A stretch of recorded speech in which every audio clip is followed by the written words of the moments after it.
Well, Lee, first of all, I mean, it's great to see you after all these weeks and months. How has lockdown treated you? How has it been for you?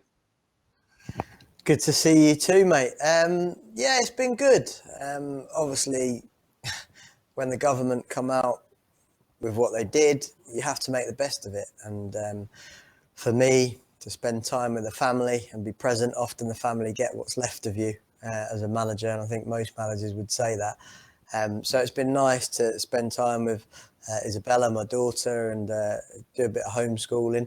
But to be honest, I've purposely stayed busy, and I've tried to keep, particularly through the week, a real structure to what I do. And actually, there was a lot of work to catch up on, but also gives you an opportunity to be able to reflect, redefine, and plan, of course, for the future.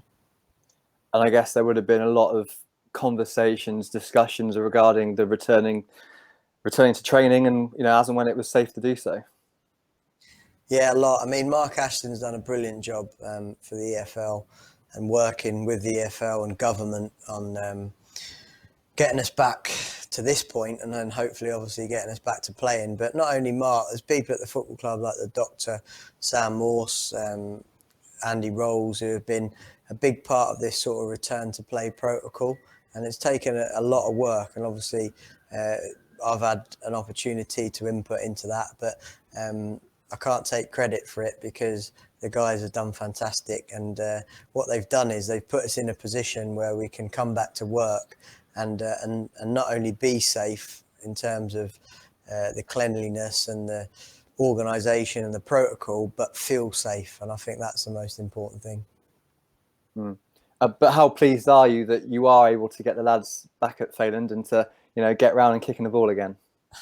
Absolutely buzzing, yeah.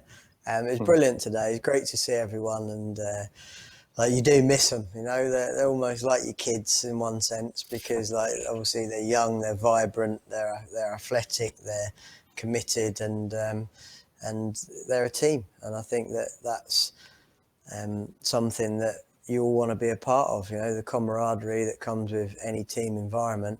And it's no different with this bunch of players. And they've been excellent, I have to say, off the pitch during this spell. They've maintained their fitness. They've maintained their mood at an extremely high level. And we've been able to implement things that we would never have been able to implement with the hustle and bustle of the Championship, playing Saturday, Tuesday, Saturday. I know the sessions are obviously, there are loads of protocols in place, so the sessions might not be what everyone's kind of used to. I know there's obviously social distancing, no tackling, that kind of stuff. But can you tell us a bit about the sessions that you have been able to plan out and take control of at this point? Yeah, it's definitely been a challenge. I mean, it's something that we've obviously looked forward to and had enough time to plan, but the goalposts have seemed to have changed a lot. So what I may have written down to do in a session a couple of weeks ago has changed 3 or 4 times since. So yeah, obviously this morning it was 5 groups in total, 3 groups of 5 and 2 groups of 3. And that was the outfield players then, plus the goalkeepers worked on an individual basis with Pat Mountain. And what we've done on this occasion was we used the units really. So like a midfield, 3 midfielders, a 6, an 8 and a 10 times 2. And then a lot of the defenders worked together, the strikers worked together. And it went well. The boys are in good shape, so I'm very happy with that. Obviously, the social distancing element is not easy. You've got 5 players maximum and 3 coaches on any particular pitch. And at times, I mean, even just the little things like the spitting, players don't spit because they're rude. They spit because the proteins build up in their mouth and they have to clear their airways. So obviously that type of thing is important, that we stay really clean and concentrated on protocol. We saw with social media the players had been doing their bits and pieces at home. So were they fit? Did they look like they've never been away? Well, I think it's very different to sort of being on the beach in Ibiza for 6 weeks. It's not one of those situations where they've been able to party and obviously drink and, you know what I mean, and sunbathe. It's been a case of probably looking forward to that hour a day in the initial stages of work, and then obviously as we've built up and the lockdown's been eased, they've been able to train a little bit more. But yeah, we've had to find like innovative ways. Obviously, a lot of people have been, which probably taught us a lot, to be honest, in terms of how we can exercise from home over these platforms like Zooms and Microsoft Teams and FaceTimes and all that type of stuff. So it has been very, very different, but certainly we're on them in terms of the data. You know, they have recordable heart rate monitors, they have GPS stuff that they take away, they fill out questionnaires every day. Unfortunately, I make them weigh in twice a week as well, so that we know that they're when the little kids feeding them Cadbury's buttons,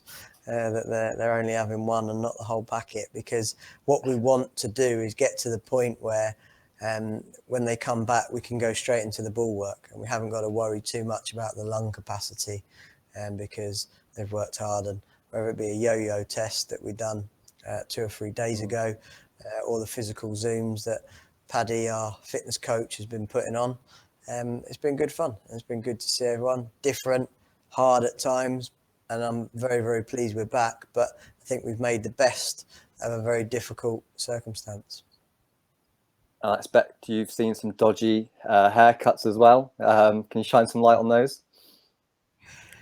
Yeah, there's been a few. Jada Silva just seems to have let everything go, just like his facial hair and the hair on the top of his head as well. Callum O'Dowda is very different. Marley Watkins looks like Screech from Saved by the Bell. And we've got a couple that, look very, very different. And even our own Andy Rolls has gone for a really sort of bushy, castaway type beard. And I think the boys have enjoyed mocking that one, that's for sure. I can't picture that, but I look forward to seeing it. But so what's on the plan next? What do the next kind of few weeks look like for the players and yourselves? Well, I think this is the challenge, really. At the moment, we don't know. You would have seen in some media reports today that the government are allowing contact. I'd probably expect us to be sort of a week, 10 days away from that type of training. Again, player safety is at the forefront of our thoughts on that, to make sure everybody's comfortable. I think the first port of call, ideally, from a manager's point of view, would be to get something to work back from, i.e. the first game of the season and when that's going to be, and get some sort of fixture list defined. At that point, obviously, then we can build the season and build intensity like you would in any pre-season spell. Obviously, we can't play external games, so internally we're going to have to try and be competitive in everything that we do. And even with the strikers today and their finishing sessions, we make sure there's something on it at all times, because when you haven't been competitive for sort of 10 to 12 weeks and you're not allowed to be physical, I think that sort of honing in on that will to win becomes very important.